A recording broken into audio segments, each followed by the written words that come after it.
Well, the race is now officially on to see who is going to be Albuquerque's next mayor. Yes, and Pete Dinelli, a former city councilor and Albuquerque's public safety director, announced his running yesterday. Mr. Dinelli says he's focused on stopping the city from paying out huge settlements and lawsuits, making the police department better, and this.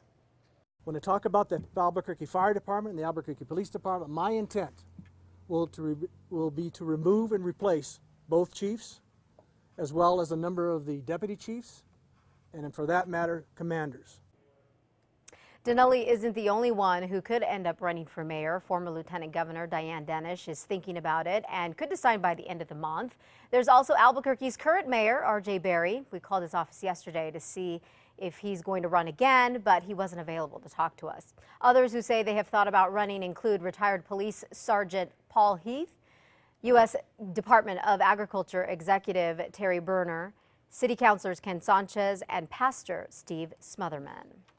A New Mexico senator wants to change the state's constitution to make your child's classroom size shrink. Right now, the Education Department only allows a certain number of students per class, but districts can ask for a waiver, something that APS and 10 other districts usually do every year. Well, an APS spokesperson says putting those waivers in place and expanding class sizes has saved the district $18 million and will save about 319 positions. Senator Tim Keller says that he knows budgets are tight, but that it is time for the state to stop allowing these waivers.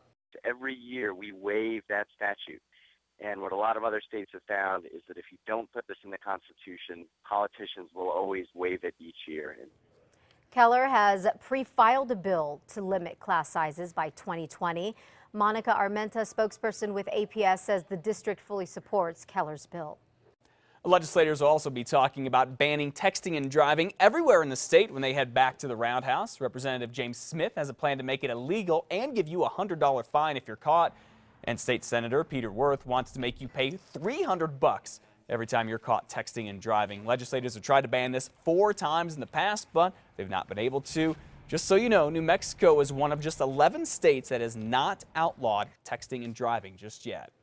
And state legislators could also talk about banning rapists from getting custody or visitation rights for children conceived during the sexual assault. Conrad James has a plan for that, but because he lost the election back in November, Representative Alonzo Baldonado from Los Lunas will officially introduce it. Mr. James says he's not heard of any rapists trying to get custody here in New Mexico, but so you know, it has happened in other states. The way the law is right now here in New Mexico, legally rapists could ask to be a part of those children's lives. Elizabeth? U.S. Congressman Ben Ray Lujan begins his duties as Chief Deputy Whip for the new Congress today. Whips are responsible for getting their party members together to vote on important bills before they come to the floor for a vote. Representative Lujan, a Democrat, says he'll look forward to promoting his party's agenda. Lujan represents northern New Mexico. 2 other House representatives from other states will serve alongside him as Chief Deputy Whips. A New Mexico veteran will be receiving some much-deserved medals. Ian Pena from Gallup earned about 5 medals for his service. Now, he never was able to get his medals after he completed his service, but now after his nephews wanted them to display them, he has asked Congressman Ben Ray Lujan for help in getting them. So Congressman Lujan will be on hand to deliver those medals to him at a ceremony in Gallup today. Former Governor Bill Richardson now in North Korea, even though the State Department has asked him not to go. He got there in just the last 10 or 15 minutes from what we've heard.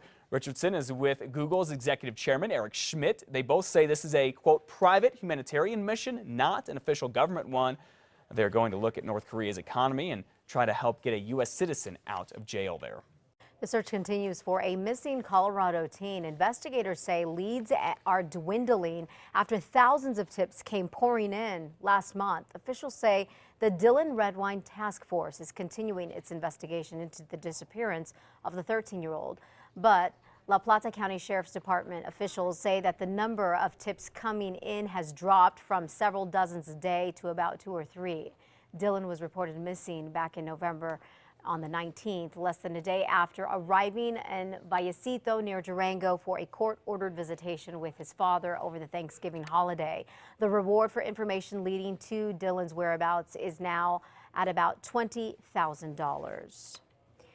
Well, the Albuquerque man who ran for Congress last year and has gotten in a whole lot of trouble since then is still in jail this morning. Yeah, Gary Smith is a danger to the community. That's what a judge said this week and decided to put Smith's bond at $225,000 cash. Last year, if you remember, Smith ran for the U.S. House against Janice Arnold Jones, but was booted off the ballot for not having enough ballot signatures. His former campaign manager and Ms. Arnold Jones both say they caught Smith on camera slashing her tires. He's been charged in both cases and is also facing aggravated stalking charges. I am of no danger. Is there any possibility, I'm not sure of the terminology, could I get a quote? I forgot the word. I get a quote to where I could somehow get out of the facility so I can try to see what these issues are about and try to work the issues. Oh, Gary Smith probably shouldn't be cussing in court. He's also facing charges in El Paso, where his old neighbor says Smith slashed his tires and tried to even burn down his house. Okay, 5:38, switching gears now. We are a week into the new year. How is that resolution coming along? A lot of people plan to pack the gym to lose weight. You know, that's a big resolution. So we wanted to see if that's the case here in Albuquerque, if you're sticking with it. Plus, we wanted to give you some tips to help keep you working hard and keep those resolutions. News 13's David Romero is live at LA Boxing, the gym in Northwest Albuquerque with more. All right, David, what do you have for us? Well, Elizabeth, you can tell it's pretty intense behind me. A little hard to hear you guys, but I'm getting through nevertheless. And of course, gym operators say New Year's is the initial spark to get people to exercise, but it's the commitment which packs the punch for burning pounds. It's on almost everything you see this time of year. Reminders of working out and getting in shape, keeping with those New Year's resolutions. And if your goal is to see the numbers on the scale go down, as well as the notches on your belt, trainers say there is a key to getting it done. If you're trying to work out and you're hating every moment of it, you know, it's not going to keep you coming back. So here, it's hard enough to make you hate every moment, but you want to come back because it's so fun. Killebrew says at the LA Boxing Gym on Albuquerque's west side, they see the spikes of new clientele within the first 3 months of every new year. They say people make their resolutions in January but act on them in February, so February and March is when we see most of our people come in. Making sure they stick with it is a different kick in the pants.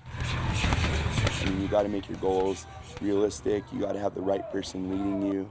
I think people get discouraged, you know, after the first day they get so sore, and then the next day they're sore and they don't want to come back. But if you have somebody leading you the right way, giving you the right direction, it's easy to come back. I won't lie and tell you that it was easy the first week. I mean, you really got to give it 2 solid weeks. But if you come, you will see results. Aside from the vigorous workout, trainers say sticking with a good diet will also help you see results, in turn giving you more momentum for working out. Diet's super, super important in your fitness. You know, having the right workout, having the right person leading you, but without diet, I mean, you're not going to reach your goals.